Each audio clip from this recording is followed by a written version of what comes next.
SMNI? Bakit SMNI? Hindi duwag ang SMNI eh.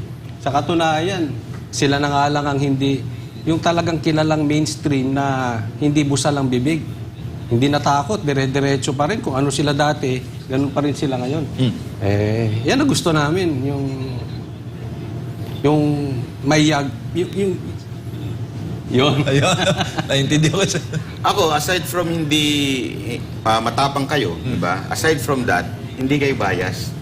Yun ang masasabi ko dahil kami pong tatlo testimony na si Pastor Kibuloy, ang SMNI, ay hindi po bias. Kasi kami po bumatikos eh. Meron kaming mga nakita na binatikos namin and yet, you welcome us. Ganun nung si Pastor Kibuloy eh. Di ba? Na kahit po hindi ho sa kanya pumapabor, aba, welcome pagka ito ho ay merong gustong ipaglaban sa bayan. Kaya nga, alam nyo, nung una nating nakausap si Pastor Kibuloy, di ba, kinwento ko yan eh. Sinabi niya na yun ang gusto ko sa'yo, hindi ka bias. At nakakatuwa kasi, yun din naman ang nagustuhan namin sa SMNI. Talagang hindi kayo bias, talagang patas kayo sa lahat.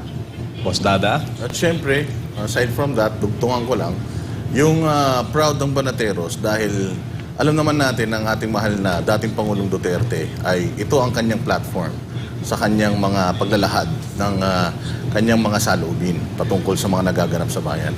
Mailinya ang Banateros sa mga ganitong klase ng personalidad, kala Sal Panelo, kala Harry Roque, and so on and so forth.